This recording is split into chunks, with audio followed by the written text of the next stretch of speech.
Welcome back. This is episode 8 of Something Wrong with the Podcast. It's Julian. Before I go anywhere, you know the drill. Call in for some awful advice at 877-557-SWWP to get in contact with me, your intrusive thought therapist. I came in today with no agenda. I came in with no intentions of getting political. I came in with no intentions of subbing anybody. I just wanted to reflect on my week and my day and what I have coming up in my life. So let's just have like a little hangout. I woke up this morning not feeling the best. I had a little bit of a long night last night with some friends. Hadn't had one of those in a while. First proper hangover in probably 2 months, around there, at least. And yeah, not feeling great. This is the thing with New York. Everything's available, but you got to pay to play. I was craving a bagel sandwich from one of my favorite spots called Kosar's. There's a few in the city. It's a real thick boy, the bagel. It's and they have this one called the Classic. It's like your classic lox, capers, cream cheese, all the stuff you'd want out of a very Jewish deli, a New York bagel. And it's like 20 something. It's like 20. It's $20. It's not like it is. It's $20. So I wake up single track minded. That's only thing that's on my mind. And I slept and I woke up at about 1 today, which is very rare these days. I'm an early riser most of the time.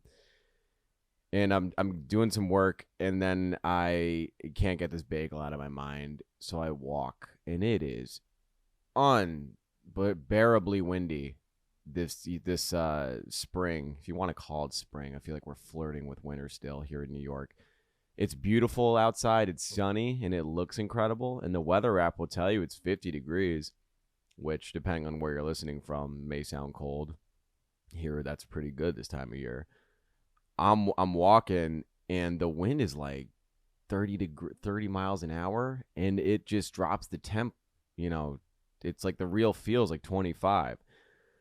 So anyway, I'm fighting through the hangover. The wind is hitting my face. The wind actually kind of feels nice in terms of like whatever's going on in my head. And I get to this spot, Kosar, as I walk in. And I'm like, am I really about to spend? I've been awake for a half hour and I'm about to spend $30 on a coffee and a bagel. But like most New Yorkers, I do it without hesitation. Which is bad. Like I feel New Yorkers we are conditioned to just pay more for everything. And everyone's like, it's expensive to live in New York, which is true. The rent's expensive. The parking, if you need a car, which you really don't, is expensive. Like the living expenses are a lot. But it doesn't help that the restaurants and the everyday spots that you want to grab a quick bite or something like that, or I guess they have to be expensive because they're also trying to keep their damn lights on. Commercial space is not cheap in New York. The whole reason everything's expensive is because of the fucking real estate market. But I saw it as completely normal, and this is the problem. I saw it as normal and acceptable to come out of pocket $30 to spend on a small coffee, a small iced coffee, and a bagel.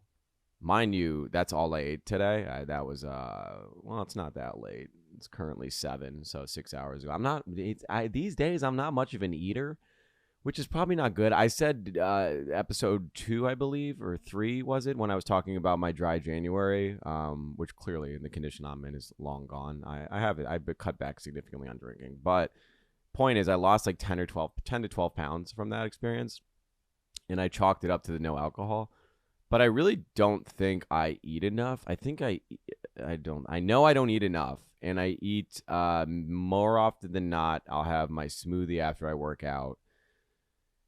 And then I won't eat my first meal, like first chewing meal of the day usually comes around 2-3 o'clock for me. And then sometimes that's the only meal I'll eat. Or I'll like run to Whole Foods and get some sushi or grab something to eat for dinner. But I'm looking at probably like a meal and a half to 2 meals a day on a lighter side, on a light meal side. I'm not really throwing down. I don't like being full. I'm not someone that likes to eat for discomfort.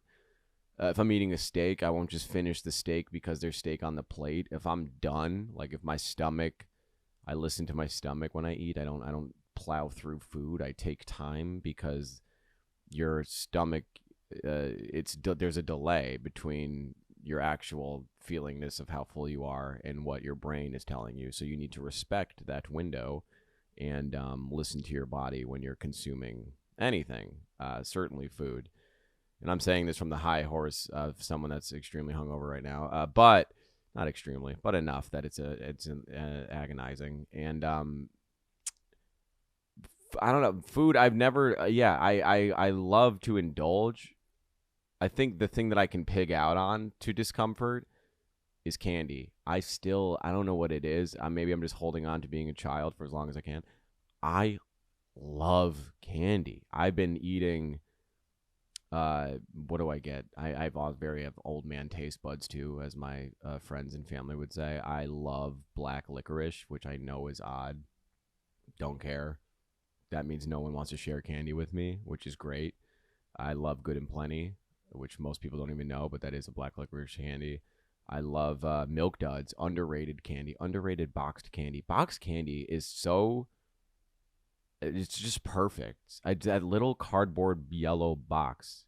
Carrying that, I mean, I watched at home here. When you go to the movie theater, you want that little box candy. I mean, the chocolates we can run down. I got a bacon, egg, and cheese for breakfast 2 days ago, I believe it was, and I was staring at that when they were making it. By the way, secret hack for bacon, egg, and cheese, and I can't believe I'm giving this up. This is my gift to you, the listener. When you get a bacon, egg, and cheese, especially if you're in New York, which is probably the only place you should get a bacon, egg, and cheese, you get the usual, and then you add bacon, egg, and this is how I order. Bacon, egg, and cheese with a hash brown, salt, pepper, ketchup. I'm telling you, the layer of hash brown on a bacon, egg, and cheese is a game changer. And it's got a beautiful crunch to it. It's more texture. It's obvious a hash brown, so we know it's just delicious as is. But when it's on the sandwich, it is incredible. I had a friend of mine in A&R, actually over at Warner, was in town for a few days, and we always try to find time to meet up, hang out, and we got breakfast together. But our breakfast that's what I love about him. He's very low maintenance. Our breakfast was just going to my local bodega and getting bacon, egg, and cheeses. So he ordered his, and then I ordered mine, how I just said it to you. And he goes, whoa, wait a minute. What's that? And I put him on the game, and he tried it, loved it. And I'm happy to put my friends onto that for sure in person. I love seeing their reaction, especially when they take that first bite. But please, please, please, please, especially if you're in New York, but even if you're not, throw a hash brown on your bacon, egg, and cheese. Comment, let me know if you like it. I also have very other unique hacks to simple orders that I like to do to enhance them. I'm a very additive heavy guy in things. Even when I cook at home for salads, I've been making these salmon bowls and things, and I'll buy the sesame seeds or the little accoutrements that make it more of a restaurant robust experience. It's always the little things that you don't think to buy that always takes something to the next level. My cabinet I'll buy, and that's the problem with Whole Foods. Everything's stupid expensive, but you buy say a very specific topping or a paste for an entree. And of course, the recipe itself only calls for a fucking quarter of a teaspoon. You hardly need any of it. It's can I just put a scoop in a Ziploc bag and walk home and not have to pay $20 for this? So, you buy it, you bring it home, you take the teaspoon, put it in, and then that thing sits in your damn pantry for 3 years until you decide to make the recipe again. Point is, my pantry is filled with stuff that I've used for once or twice for a meal, where it's just the sliver of the ingredient is necessary, and now it's just there for eternity. Which speaking of, I made a spicy rigatoni couple weeks ago. Probably the best pasta, one of the best pastas I've ever had. Honestly, I'm going to give myself that much credit. Certainly the best pasta I've ever made.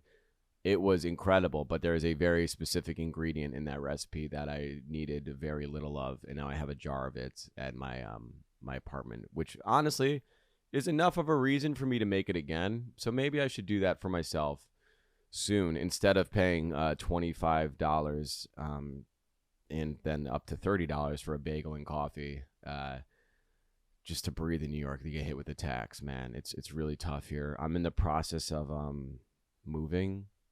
Well, not yet. I'm looking. I've been currently in my home here for 4 years, longest I've ever lived anywhere. I believe until this apartment, from my stint in Chicago till officially moving into here, I believe that spanned 6 years. About 7 or 8 years. I lived in, I believe, 12 or 13 different places.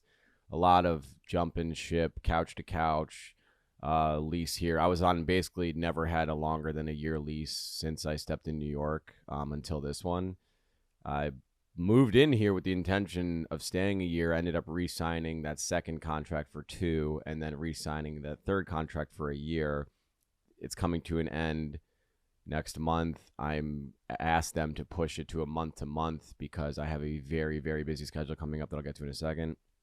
But like everything in New York, it seems like the world at large, the market is trash.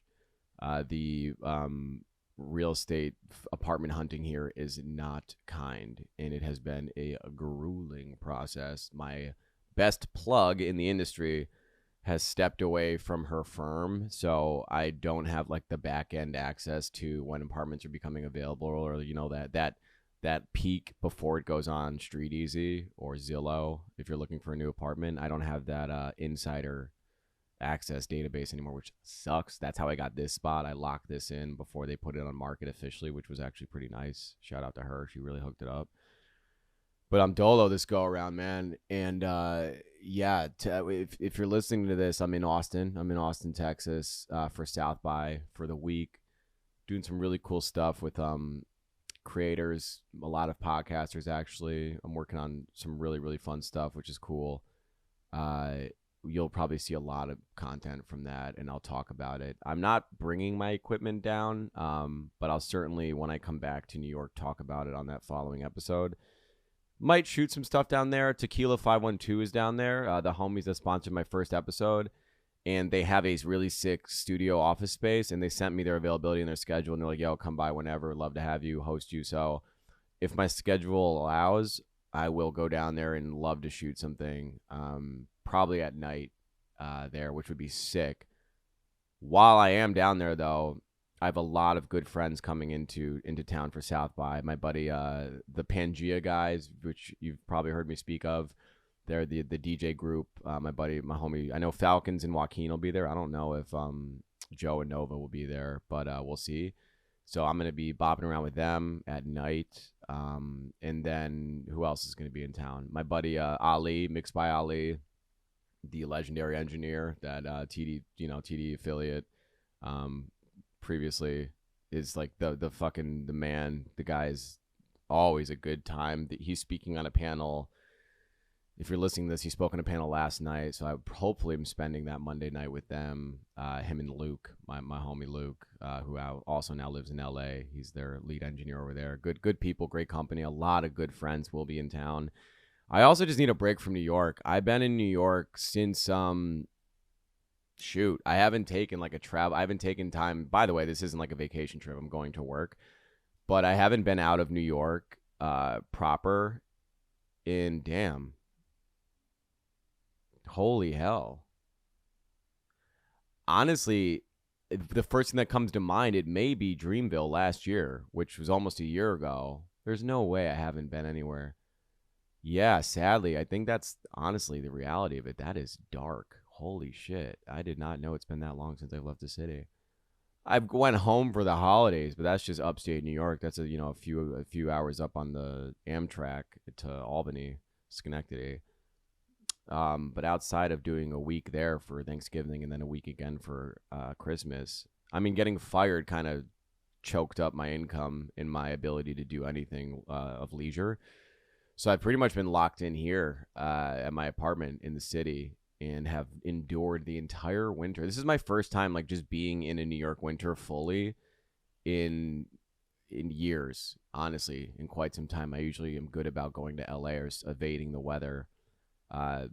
Obviously I missed the brunt of it, but going to Austin for a week is going to be very nice to feel the sun and no wind. I'm packing. I packed earlier today. I don't really know how to pack. I always do. I love traveling, but the packing, it's just, I don't know. I'm not, I also should have done laundry. I'm staying at Airbnb, and it's like, do I want to be the guy that brings dirty laundry to an Airbnb and does a load as soon as we check in? Probably not. Have I done worse? Yes. Do I want to do that now? Not at this big age. I'll probably do some laundry before I leave, though, because that sounds smart. Yeah, it's gonna be like 80 degrees. I'm stoked. I want to just be outside. I want to be active. I want windows open. I want sun on my skin. Like, I want to do outdoor shit. Honestly, if the weather permits and they're with the vibes, I would love to go paddleboarding. I would love to get on that lake, paddle with the homies in Austin. I do have a couple like good friends that live there. Everyone that I previously named is visiting just for South by, but I do have some friends that call Austin home.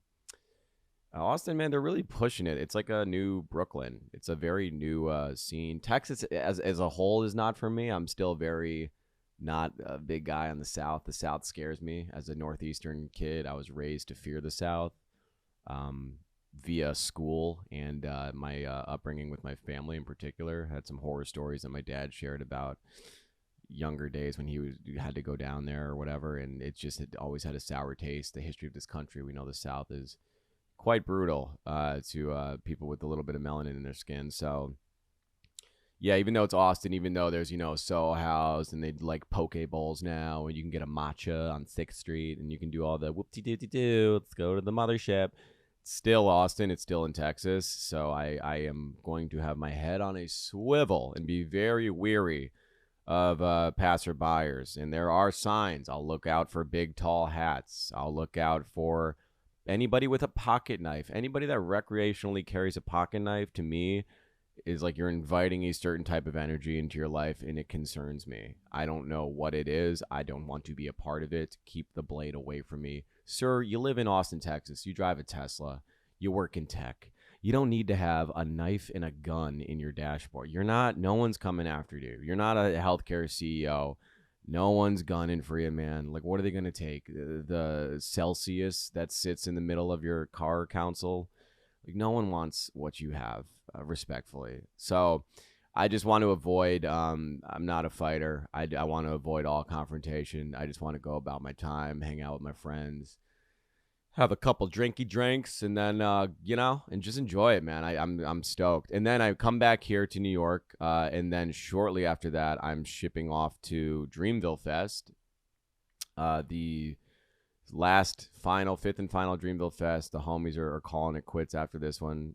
Certainly not for lack of success or ticket sales. They are just, sometimes things come to an end, chapters close, and this was a beautiful chapter, but they're ready for bigger projects, ready for other business ventures, putting their focus on other things. I actually had a really great phone call earlier with Boz, talking about the music he's been working on earlier today, actually, and he was telling me about a really cool story. I can't name the artist. Hopefully he tells this story somewhere on a public platform, about getting a song cleared through a very legendary artist. It was a very, very, very cool story, and I hope that he shares that. Maybe he'll share it with me at Dreamville. I want to do some version of a setup and bring my stuff down just on some like guerrilla, hang out with the boys, let's shoot in the hotel or something.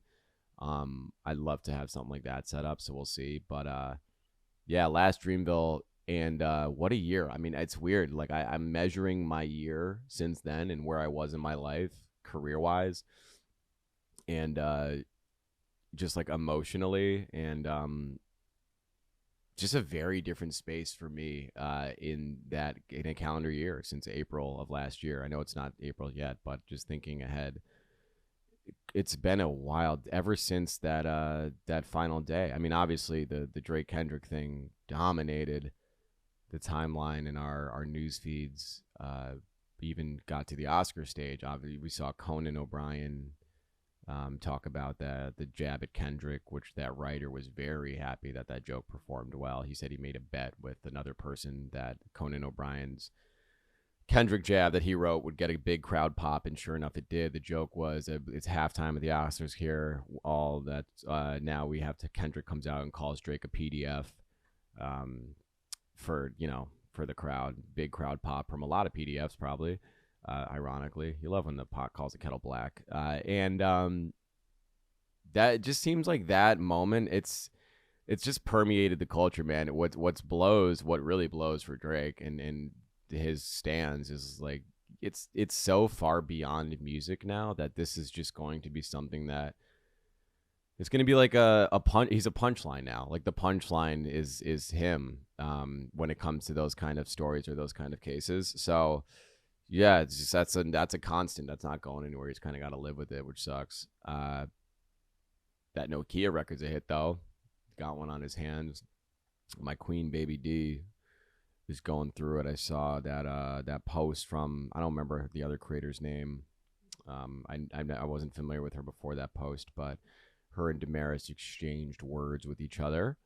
If you're not familiar, Demaris had a clip that of an episode that I was on. I was in the room when we shot it, and it was during the few episode stretch where everyone was basically yelling at Maul and trying to reason with him as to what's actually going on and why Drake was losing. And Demaris was making a case for why people don't like Drake, referring to the culture vulture ways and all these other things that people have said about him. But she wasn't saying she believed those things. She was just using them as reference to what people have been saying about him. Actually, in speaking with Demaris and knowing her as a human and as a person, she prefers and loves Drake as an artist to Kendrick, but she also can understand how people look at him negatively and can see how these things can coexist. It's funny because when we spoke a while ago, she was always afraid of the K-bots, but who knew that this whole time it was the Drake fans that would be the people gunning for her. So anyway, that clip of her saying Kendrick and his culture vulture ways, whatever, gets clipped way out of a context, like egregiously out of context, and gets stitched to a video that she posted on, I believe, TikTok, of her dancing to Nokia, Drake's latest hit record. And then this woman, who I do not remember her name, makes a video reacting to it and like, stay over there. You're talking about, the K-Bod, you're all you read books and all that shit. You're educated. Stay on that side. We don't want you over here. As Drake fans, we're better than you. We have fun over here. So then Demaris responded. Love Demaris, but she went for the woman's jugular, attacked her looks, attacked her, hair, all that stuff I would not be comfortable saying. And the woman fired back with a very solid shot back. And unfortunately, these exchanges landed on Plot Twist, Drake's seemingly his Finsta, where he posts relevant content about him or things that he wants to, is on his feed that he finds funny. It's kind of just like his repost vlog.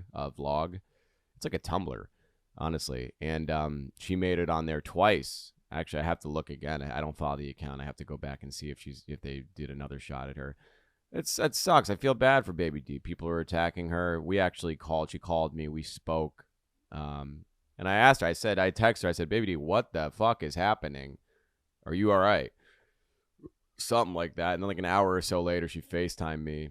And we talked for a little bit. This was last Thursday, I believe. Yeah. And I felt bad for her because I know Demaris, man, she doesn't deserve any of that, and she's got thick skin, but this stuff, it's cuts, especially when it's taken out of context, and it was just like not at all what she was saying, and it's just ironic that Drake, the guy that makes this album for women and songs for women, is attacking women in this process as well. Not attacking, maybe a little too tough of a term, but there's no need to kick Demaris's back in because of a silly video that was obviously taken out of context. And I'm hoping with the connections at that show that was communicated to Drake, but I doubt it. There were a lot of laughing emojis from Maul, which is like, come on, man, you don't do that. You got to defend Demaris. So I don't know. Tough situation. I feel bad for her. I'm sure she's fine now. It's been a few days. I don't think there's much more will come of it. I haven't heard her address it, nor does she need to. But I'm here for you always, Baby D. It is Aries season. I saw that. It's also, we just passed International Women's Day. So shout out to every single woman listening. Special shout out to my mom, who's probably listening as well. Yeah. So what else is going on, guys? I honestly, I came in here with the intentions of freestyling and just going off what felt right and what was on my mind. Um, Back to moving. Well, the Dreamville. Let's stay on Dreamville for a second because with Dreamville, you have to anticipate new music. This is a huge moment. It's the final Dreamvillefest. Do not be surprised if new things come out, or if you hear a rollout or someone announce. Jid has been on the timeline saying the album's done. Artists love to just say that. We'll see if that's true. I feel like this is going to be a very active year release-wise for Dreamville, which is exciting. I've heard of some collaborations and some things in the works behind the scenes that it's not my place to say, but some very interesting sounds and some very interesting features and collabs coming up that should shake shit up this year. Honestly, it's been a pretty dry year for music coming off of the success of last year. Can you believe it's almost been a year since the hip hop fucking glitched and crashed out? It's still crazy to me. Like this was like hip hop's, like when before 9/11 happened, no one remembered what there was. Like when you would count the months of the calendar, you'd have to go January 1, 2, 3. You'd have to count them on your hand like that. December is 12, and then so on and so forth. As a kid, you always remembered if you had to count months, you'd count from the beginning, or you'd always remember your birthday month. So I'm born in November. I always knew November was the 11th month because of you have to recite that. You have to fill that out on papers, et cetera, on nursing forms when you're a child.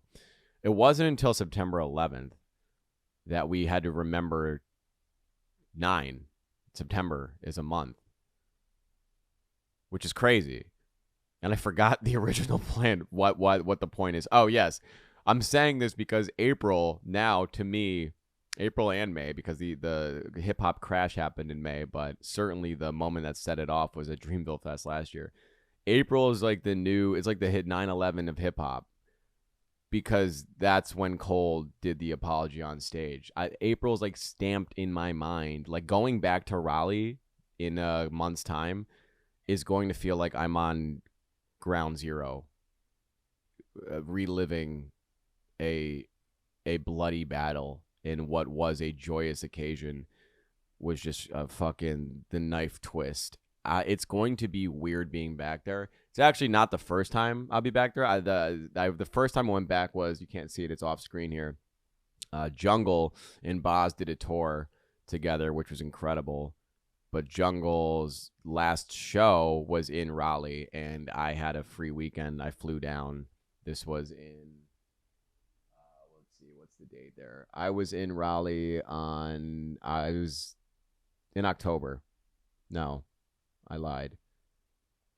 Where the hell is it? Why can't I see it on this poster? I am blind. Raleigh, North Carolina, October 16th. I was there on October 16th in Raleigh. So it was weird being back. I'm not going to lie. It felt odd. The air felt different, and the environment was dreary. And it was also around election time. There were a lot of signs. It was interesting at that time in the country to be in a swing state, because you drive by, you could tell which neighborhood and which districts voted for what based on the signs that occupied the lawn space. And it was a lot of Kamala, Waltz stickers. And then you'd, hit, it was like coming off the airport. You're in like the more rural county. So you're seeing a lot more Trump. And then as soon as you get into the city and you're on like North Carolina State, I think it's NC State, the campus there. Yeah, the Wolfpack, that's their campus. And you're seeing a lot of professor lawns and people that work in education that have all the Kamala and the Tim Walz signs. It's just very interesting to be like in that. I mean, I guess that's the beauty of America. There's such a different spectrum of beliefs and priorities in terms of who you support and what you want to vote for. And it was cool to be in that environment. So it was a very political, tumultuous environment. But then also I was like feeling the remnants of the last time I was there with the Cole apology moment. So it'll be interesting to be back that same year on the same ground, scene of the crime in that same exact park, and see if we can recapture lightning in a bottle and see if it can just become the beautiful one send-off hurrah and a weekend full of incredible surprises, and just met with just like the homies. I'm really excited to be back on that grounds with the friends. I mentioned it earlier, but if you're listening to this, International Women's Day just passed, and I did want to give a special shout out to America's favorite woman, America's mother, the one that we all deserve, who has graced us with her presence in media. She's a legal expert. She's back on the timeline, and she's just here to really disrupt the system and just become an advocate for change and stand up to women and be a role model for little girls alike, and just be the, someone's got to do it. It's not an easy job, and a lot of women have come and failed. Kamala Harris couldn't get it done. Hillary Clinton couldn't get it done. But thankfully, our good pal Casey Anthony is back, and I think she's going to be the one. I think she can win TikTok. She's going to win TikTok, and I'm pretty sure if she ran in 2028, she win. Let's hear what she has to say. She's back, guys.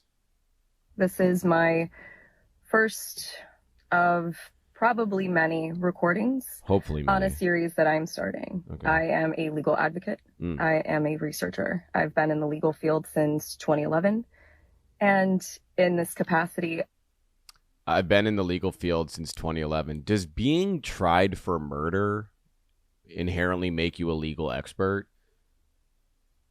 I feel like there's some nuance to that. Let's just carry on. I feel that it's necessary, if I'm going to continue to operate appropriately as a legal advocate, that I start to advocate for myself and also advocate for my daughter. For those of you who don't know, my name is Casey Anthony. My daughter is Caitlyn Anthony.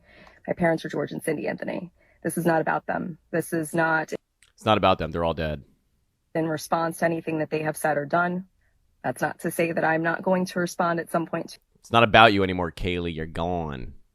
You're still in the pool. Get her out. She's waterlogged. To some of the things that they have said and done. The whole point of this is for me to begin to reintroduce myself. I'm doing this both personally for me, but in a professional capacity. Reintroducing yourself after being tried for murder. I mean, two people have done it. No bullshit. OJ may have done it very successfully. His online persona, RIP to OJ, but his online persona on TikTok, after obviously killing multiple people, he was killing it, and he was like likable and funny and lovable. Seems like Casey's taking a more serious approach. She's an expert. Hopefully she's, we'll see what kind of advice she gives. I feel like this is going to unravel fast and crash and burn, but you know what? It doesn't. She's going to win presidency. She is the future of America. Casey Anthony is, when I see the Statue of Liberty in this beautiful city that I call home, I see Casey Anthony. Moving forward, the majority of what you will see will be me speaking in a professional capacity. Yes. My goal is to continue to help give a voice to people. Continue to help. Continue to help give a voice to people. She only took away one voice. It's like 2 for me, 10 for you. She's took away one, and it was a small voice. That kid could barely, the child barely spoke. People, tools, and resources that they can utilize so they actually know where they can turn to. So with that, please join me on Substack. If you have questions, I will set up an email address where we can correspond directly. Okay. Up until this point, that has never happened. And it's only going to be on a limited basis regarding legal issues, legal matters. She's only talking legal, only legal. No advice on how to dispose of anything. Don't ask her about how she recycles. One of the main reasons that I'm doing this, there are people close to me who have been targeted and attacked recently. There are also people close to me who have had some recent things occur. And when necessary, people needed to step up, myself included.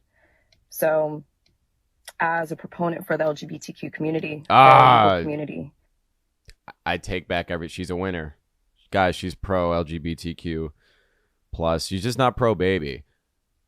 But she's pro gay, so she's an advocate. So therefore, we cannot make fun. I take back nothing I said wasn't sarcastic. I am dead serious when I speak about Casey Anthony as being the future. She's LGBTQ forward. She's a positive contributor to society. She is what we need.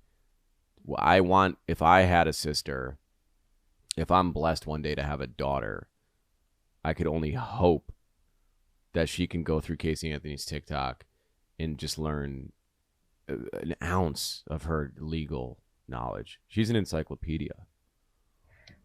Women's rights. Buzzwords. I feel that it's important that I use this platform that was thrust upon me. It was and now look at as thrust upon me. Who the fuck do you think you are? You just created a TikTok account to thrust upon me. No one put a gun to your head and say, yo, sign in. What's your 6-digit code? Let's make sure it's verified. You just did this. No one's making you do this. Is a blessing as opposed to the curse that it has been since 2008. With that. Oh, 2008. She's talking about the when the market crashed. That's what happened in 2008, guys. The market crashed. These aren't going to be perfect. They're not going to be edited. Obama. Most of the time, they're not going to be short. But I am proverbially standing in the light, embracing this piece, still going to keep my privacy intact. So you will get very comfortable with my car. And I will explain in great detail why it's so important for people to protect their privacy. By telling it's not just important to online. Public figures, it's even more important to private individuals. And with the current climate in our country, especially, it's that much more important, which is why I am utilizing the Substack platform. Yes, I am advertising this and publishing this on TikTok, possibly also through other meta platforms, but my intention is to separate from that and showcase even more. All right, you get the gist. Point is, Casey Anthony's back. We're lucky to have her. This is big for America. This is big for women. I don't think women should take this lightly. I think you're welcome. She's a hero. We should celebrate everything that she does moving forward. She's pro-LGBTQ, so she's got my vote. Welcome to the internet, Casey Anthony. This is pretty much par for the course of what to expect in America, certainly in 2025 with all the wild stuff going on. Why not throw Casey Anthony's legal advice in the mix? Still, again, not clear as to what makes her an expert aside from being caught up in a murder trial that consumed the country. For those that are too young, Casey Anthony basically she murdered her daughter, a 1-year-old daughter, Caitlyn Anthony, in a pool. They found her in a pool. And then for, I believe it was 30 days, didn't report that her daughter, who was 1, by the way, was missing. There's nothing, she got off, but you could assume that her, and with the help of her parents, rid of the body and did what they had to do to keep it under wraps. It ended up becoming a huge story. Nancy Grace, who was the GOAT reporter at the time, was very, very hard and a very staunch critic of her. And there are many docs about this case. There's many stories that have come out through this. But Casey's taking her power back, and she's monetizing on her own education. She's monetizing her own brand. So it's about time. If anyone's going to get paid for killing a child, it should be Casey Anthony, and she should have a TikTok, and she should post on Substack, and I will get all of my legal advice from Casey Anthony without a question. I have lawyers in my family. I'm done with them. Casey, welcome, baby. Welcome to America. This should be very, very, very interesting. Will I be following and consuming a lot of her content out of curiosity? Yes, I think it's hilarious, and I'm on board for all of it. The comments, if I'm her, the funny thing with comments is you need them to tickle the algorithm and get your content. The more faces, the more comments, the more faces that see it, the more people consume it. Does she leave the comments on? She must have very thick skin, I'm assuming, after 16 years at this point of the hell that she brought upon herself, but she's probably also endured because of that. I'm sure she has thick skin, but online bullying and cyberbullying is a different beast. We'll see if she can weather that storm. In sports news, the Mavs don't exist. They retired the franchise. They're done. Sorry to my boys Cam and Peyton in Dallas. My you should know homies. The Mavs are cooked. They obviously fumbled Luka. He's gone, and he just put a beating on my Knicks, man. That was a very difficult game. I slept like shit that night. Very discouraging loss. We should have won that game. And then their star, the only star they have left, the only bright shining star in Dallas, Kyrie Irving, tore I believe his ACL, and he's done for the rest of the season. They played a game a couple nights ago, last week, with 7 players, 7 guys in uniform at shoot around. Very, very, very understaffed right now. They could probably use another guy. They could probably take Bronny, give Bronny some real minutes, put him over there. Speaking of Bronny, the whole interaction with LeBron and Stephen A. Smith was tough to watch. I'm not a father, but I can imagine how difficult this has been for LeBron to hear people like Stephen A. talk about his son. But unfortunately, Bron, you put your son in this position. Bronny was not ready for the NBA. He's not an NBA talent, but he is a professional paid athlete in the association, and he can be criticized and scrutinized as a professional athlete. He's a miracle that he is where he is. Obviously, that health scare at UC was terrifying, and that moment happened, but the reality is everything that Stephen A. said is true. I think Stephen A. has the integrity and the duty as a journalist to be very open and honest and transparent with the state of the Lakers. And unfortunately, I mean, there's always that clip of LeBron saying the worst thing I did was give Bronny my name, because now people are going to compare him, and he's always going to be compared to me and have to be, measured in my greatness, which is true. But it doesn't help when you say that and you can verbalize that and acknowledge that, but then at the same time, you're doing the very thing that doesn't give him any individuality or give him the ability to make any decisions on his own. Clearly, the kid needed to stay in college and develop his game. Clearly, he could have used that time to become a better player, but it's always been about LeBron and LeBron's timeline. And if it doesn't fit my narrative and my greatness path, then, unfortunately, Bronny's career has suffered, and not suffered quietly. It's a very public matter, which is unfortunate. I feel for Bron, though, in terms of defending his son, but it's just a rough look. You're a paid player, man. You're professional. This is a career. And someone like Bronny would have been, the reality is he would have been cut a while ago. The Knicks, we just released our rookie. I believe we got in the same class as Bronny. And we just cut 2 guys that weren't, bad. They just didn't fit the roster. They didn't fit the rotation. And it seems to be like that's the case with Bronny. I mean, they're showing highlights of him, House of Highlights and Bleacher Report, posting him making layups over a defender. It's like, these are, the running joke is he's the Make-A-Wish kid, but like they're just posting like very basic buckets that he's getting. If he scores, they're posting every single thing where the ball goes in the hoop from him. And it's like, dude, that's not helping the case. You guys posting every small success. Bronny caught a pass today. Don't do that. It makes him look bad when you guys post very basic things that an NBA player should be able to do. Bronny, strong take to the hole, finishes with right. Yeah, he's right-handed. He's done a driving layup 1,000 times over. It's not impressive. You don't have to post every single thing the guy does on the court. But who am I? I mean, Bronny's going to be fine. He's LeBron's son. Like, let's be real. None of this shit fucking matters. I just hope that he finds peace and finds passion and is happy off the court, because it's got to be tough to sit at the end of that bench and know that your spot, may not have been earned, and there's someone else out there that not only should be playing your spot, but you also have people staring at you, taking photos of you, judging everything you do, watching your behavior. God forbid you hand LeBron a towel or a water bottle and people are like, look, he's his dad's assistant. Like, it's just tough. It's just, his whole life is under a microscope, and that's not just under a microscope. It's also in 12K ESPN cameras. So everything's documented, and I hope that he really does find peace off the court.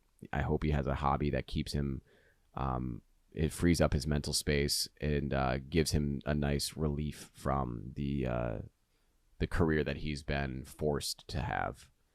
And I think Bryce is going to have a good future. I hope Bryce plays well. That Kean Anthony, Carmelo Anthony's son's a beast. Good future with these guys coming out. And staying in basketball, but pivoting women's ball. Juju Watkins, USC superstar. Huge fan of hers. I saw some new photos of Caitlyn Clark coaching that came out on the timeline. She's jacked. She put on some good weight. She looks ripped. I think she's going to be an absolute terror next season. Her rookie season was obviously incredible. I think that her future you're going to see an exceptional amount of growth from her because they play her physically. They want to bully ball her. These other girls want to make her feel small. she's got good size. She's a great height, but now she's also getting ripped. So it's going to be like when Jaylen Brown all of a sudden came back from a summer and put on like 40 pounds of muscle, and you're like, what the hell happened to this guy? Who else did that? Giannis did that. Tatum did that. Like, there's always that gear that certain players take to elevate to the next level of greatness, and Caitlyn Clark does not shy away from the challenge, and nor does she lack the work ethic or the dedication to get there. So very, very curious to follow the WNBA this coming season.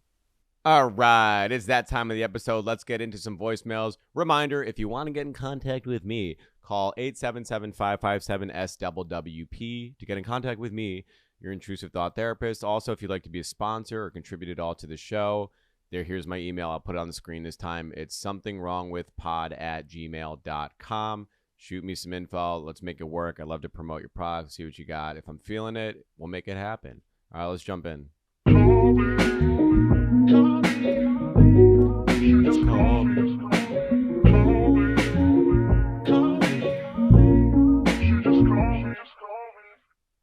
I literally love that song.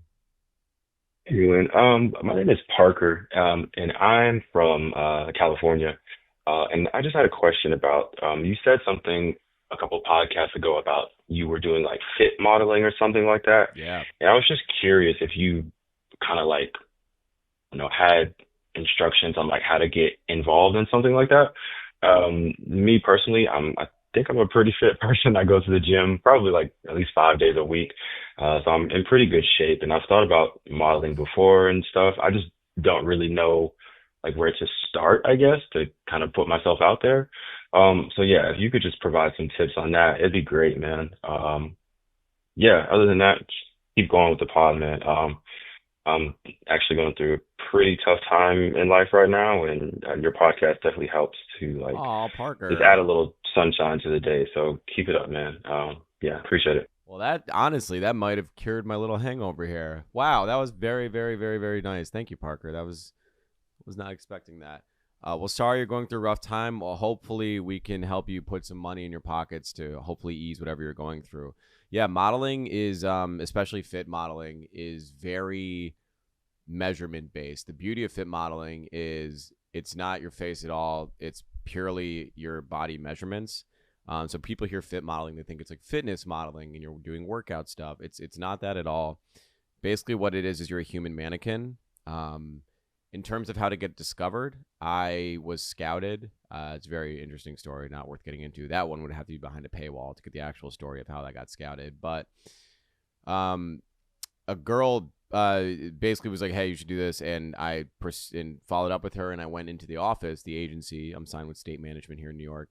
And fit modeling, I believe it's like 15 or 16 or so measurements. And it's, up and down your body, bicep, chest, legs, etc. The cool thing with fit modeling is it's all you have to do is be within a certain threshold of the measurement so I am the fit model for a men's medium, perfect, like proportionately. So a brand like was one of my clients, like Under Armour, will design shirts, and I know I'm saying fit and it's fitness stuff, but there's also other stuff. There's like, it's not just workout stuff. It's any clothing company. I'm just blanking on a J. Crew will take someone like me if they're developing a new line. They'll have prototype number 1. I'll try it on. We'll do like edits, talk through it, and then they'll go from there. And then I'll keep getting called back. It's like an hour booking. They're very fast. It's great pay. The hourly rate for fit models is very great, especially in New York. I'm sure in California as well, in LA if that's where you are. But yeah, Parker, I would. I don't know if this is like the thing where you need to go into an agency in person, but if you find an agent, maybe DM them, or also just look up the measurements, because you can do them yourself at home. So say if you're a large, I fit for a medium. Say if you're a large or a small or whatever, do the measurements yourself. Google what are the measurements for fit models of someone my size. Like if I'm modeling for a medium, I know that the chest is 44 is perfect. I have an exact 44-inch chest, and then they want certain waist proportions and everything else. Do the measurements yourself, have someone do them with you, write them down, make sure you're within range.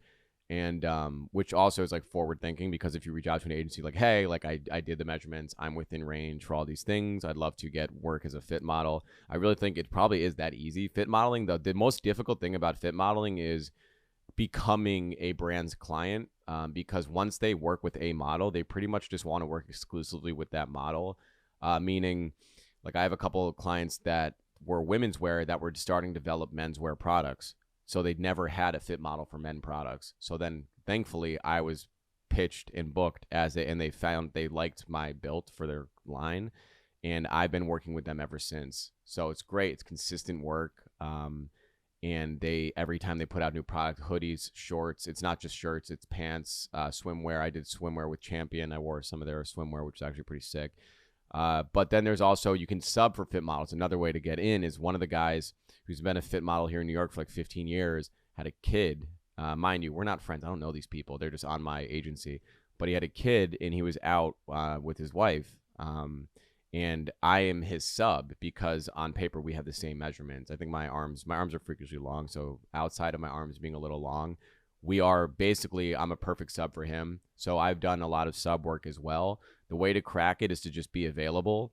It's a lot of modeling is there. Everything's by the hour. So it's like clockwork. And also you'll go there to try on a t-shirt and walk out and make like a few $100. Like, a lot of it's quick. It's not like labor intensive. You're not doing much. You might need to learn some technical terms like rise, mid-rise. I had to like look all this stuff up because they're asking me questions about the clothing while I'm wearing it. And I'm like, I don't know, it's a t-shirt. It fits fine. But then, you learn things. You figure out the right sizing here in the arms, and when the neck is too high, and when the shirt should be a little longer or shorter. Like, you just, the more you do it, repetition, the more you learn. But yeah, my advice to you is go to local modeling agencies, measure yourself. Step one, measure yourself first. Pause, not that measurement.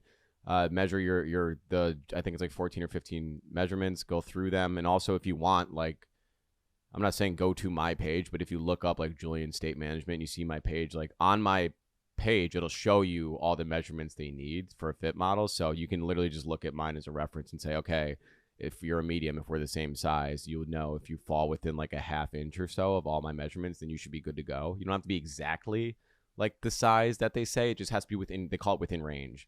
So do that, go to local agencies, and good luck, man. I think you'll be fine. If you work, it sounds like you're in good shape. It sounds like you work out. And it sounds like this could be a good source of income for you. It honestly has been nice. It's like a surplus money that I looked at one time as my fun money, but obviously when my money dried up, here it's been like nice to have some money coming in from that. So it is fun. It's interesting. I meet a lot. It's a lot of women in this industry, in the fashion industry, and it's been very fun. I go to one client that has an office dog, and they're very cute dog, and it's fun. Like, it's just nice to try something different. It's always, nothing's ever the same. And dude, I mean, it's a job, but it's not a real job. Like, you're just trying on clothing, giving advice, and then you'll see them in like a week or two's time.